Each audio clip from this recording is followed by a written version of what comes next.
a u Poznaku sam devica. I mesec mi je, znam i ovo, A zna i to? mesec mi je u raku. Pa taj mesec je jako bitan u suštini. Ti si baš onako fin u vezama, jel? I emotivan i baš posvećen. Ja sam hendikepiran... Ne. Ja sam hendikepiran da pokažem, ali ja sam ovako ja sa sobom. Hendikepiran si da pokažeš ljubav? Pa tu kao emotivnu stranu, ali generalno jesam. Da, nešto mi to teško ide, svestan sam te mane. Jel ti se žale devojke na to? Pa ne mora samo devojke da budu, to može i ovako u prijateljstvu da mi malo zakaže ta emotivnost. Ja te pogledam i da kažem, ne mora samo devojke budu, ja već krenula ono, šta? Ne, nego stvarno generalno ovako, znaš, umem... A kao ne znaš ni prema prijateljima, kao... Pa umem nekad malo da mi zafali, da umem da malo pokažem saosećajnost, jel? Ali ja sam stvarno jesam emotivan, to ljudi možda ne mogu da povežu, ali jesam stvarno. Dobro, ti si reagovala na mesec. Uglavnom, kada nekome kažem kao da sam lav horoskop kao u znaku, a u Poznaku devica, svi su u fazonu, jao, devica. Uglavnom na to reaguju. Žene baš ne vole muške device, vi ste baš problematični, ali... Pa ne, ja sam lav. Ja sam isto u Poznaku devica, pa se nisam uopšte obazirala na to, jer znam kako smo legendarni. Da. Bukvalno sam u fazonu, samo što sam ja bik. Aha, ti si bik, Ja sam bik. Da. I ja sam bik devica. I u fazonu sam, to je gas. Nema šta da ne valja tu, znaš, ono što god je. Meni uopšte ne smeta ta devica, baš mislim da mi čak možda i pomaže Ne smeta, bukvalno ne smeta. Recimo, kod mene je bik i devica, bik ono najlenjiji znak ikada, a devica ono najpedantniji i sve to. I kod mene se bore dve. Znači, kod mene je soba ili uvek u haosu, ono tipa 7 dana, pa onda 8. dan ja sredim, ali to kad sredim to je cakom pakom. Ne znam kako ti kao lav, da li imaš ti taj moment? Ja sam isto, picajzla sam ono baš, nekad sam sebe nerviram. Dobro, znači samo devica radi. Ne, mislim da sam većinski lav, ali ta devica ide ono iza lava s lupom onako i sve što lav sjebe ona... Tako da retko kad sam s nečim zadovoljan, znaš, uvek sam u fazonu, ma može to ovako, ma moglo je to onako. Ali ja generalno nije da se nešto ložim na horoskop, ja ovako znam dosta iz priče. Ispriča smo sad o horoskopu. Jer sa svakom devojkom kada pokreneš pitanje šta si u horoskopu, to je tema koja nema kraja. Tako da kad god ne znate šta da pričate s devojkom, samo pitate, šta si ti u horoskopu? Evo, ide spektar tema na tu temu. Tako da sam ja kroz to naučio dosta, nije da ja nešto to gledam, pratim. Zanima, koji je najgluplji razlog zbog čega si raskinuo ili zbog čega je devojka raskinula s tobom? Nisu nešto raskidale sa mnom, iskreno. Dobra, ajde, najgluplji razlog koji si ti rekao devojci. Zbog koga ste raskinuli. Ili... Pa i uvek kažem istinu, a to je da mi dosadi. Ja, tačno si taj tip, da. Pa ne, nije kao da uvredim, nego znaš kad ti je nešto dosadno, brate. Kako bre dosadno? Pa zasitiš se, šta, nije to, meni to nije glup razlog, možda jeste, ali... Posle koliko se zasitiš? To je taj odsustvo emocije kod mene. Ja kažem, brate, to je tako i to je tako. Eto, nisam imao neki glup razlog sad da kažem kao... Nisi imao kao konkretno ono kao da si lagao. A šta je glup razlog? Daj primjer. Ili tipa neka svađa pa je toliko bila glupa, a vi ste zbog toga raskinuli. Aha, pa ne, ako me mnogo smara, tipa. Da, eto, može, ali to nije glup razlog, to je vrlo konkretan razlog. Ako me smaraš sad, znači, samo kenjaš, kenja mi na uvod tu stalno, to ne mogu. Eto, da, ali to nije glup razlog, ti si me pitala za glup. Gluplji je da mi prosto prestane da bude interesantno, ali ni to mi nije glup razlog, ali ajde, moram da ti dam neki odgovor, pa sam dao taj. Kod mene ne moraš da daješ odgovore.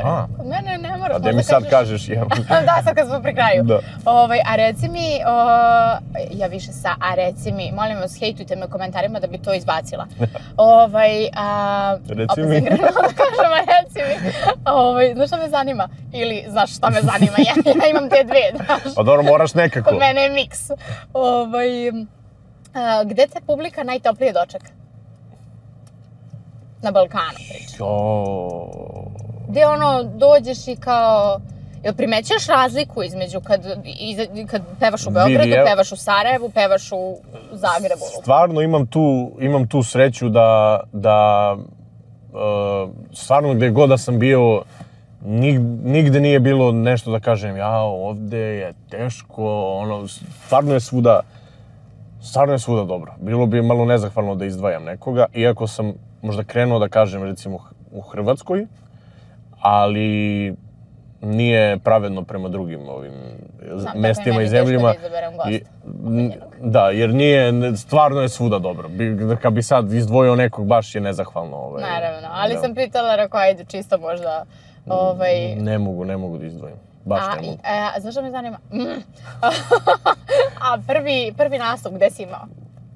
Prvi? Da, prvi.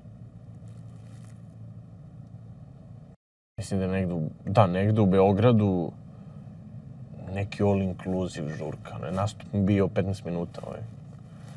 Da, to je. I to je bilo ono korona, nešto moglo da se radi na otvorenom, toliki kapacitet, ma nešto, ono, štap kanapa i samo kao da ono, A kako ti je bilo, kako si se osjećao prvi nastup? Imao sam tremu. A prvi nastup u klubu, recimo? A to je to bilo. Mislim, to je bio klub. To je bio neki u Beogradu, neki Splav ili nešto, tako je bilo. Bio je klub, kao bila je diskoteka, ali pa ništa, napio sam se i izašao i... A je li ti nekad bilo loša na nastupu?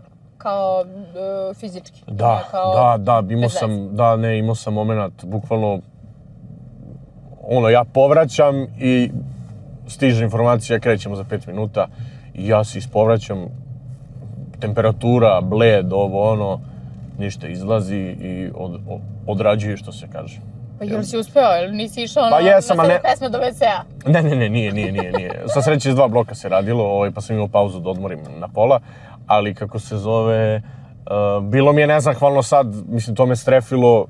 Imao sam ja temperaturu i krenuo sam u klub sa temperaturom, ali kad je krenulo povraćanje, to je bilo baš HC, ali prosto ne mogu, treba da izađem na binu za 10 minuta, pun klub i ja sad kao da se javi ljudima kao odradit ću ga, neću da umrem, evo. Tako da sam, eto, to mi je bilo najgore, baš se sjećam toga. I jednom u Makedoniji krenula mi je gnojna angina, to se ispostavilo na kraju da je gnojna angina.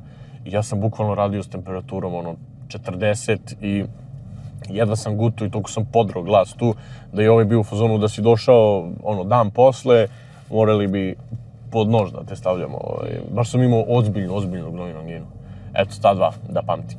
Dobro, prelazimo na sljedeći segment, pa ću te usput pitati ako se još nečeg setim što me zanima. A sljedeći segment je 10 jali.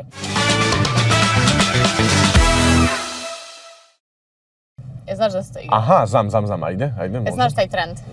Da, kako ne. To si ti pokrenula. Jeste. Da. 10 jali nosi broj 43, devojka. 10. Nije smeta. 10 jali je premršava. Smo rekao na početku, što sam stariji, taj fizički izgled je nebitan, 10. Dobro. 10 je li ti često kopa po telefonu? 1. 10 je li ne želi brak i decu? Ne želi? Ne želi. Baš je protiv toga.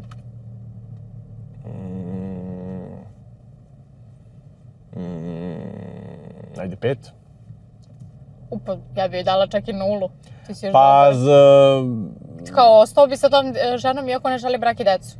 Pa ne, recimo, okej mi je da žena ne želi brak i decu, lupam ako su osobe razvedene, imaju već svoje porodice, pa su recimo zajedno i ne žele brak i decu. To mi je okej. Ali ne, vi ste se sad u 20-im upoznali i ona ne želi nikad brak i decu. Pa onda ne možemo i biti. Dobro, brak ne mora, ali volio bi da se ostvarim kao... Zato 5, ajde, to mi je neka sredina, zavisi od situacije, od... Eto. Ali svakako ja bih želeo da se ostvarim kao otac. Kad? Jel imaš neku zamisao? Kad osjetim da je vreme neko svoje, jer što se tiče materijalnih stvari, to je, da kažem, podmireno, ali ovako moram ja da se osjetim spremno kao čovjek, eto, kad to osjetim tada. Kako bi volio da imaš dece? Ili imaš kao 2 sigurno, 3 je isto okej.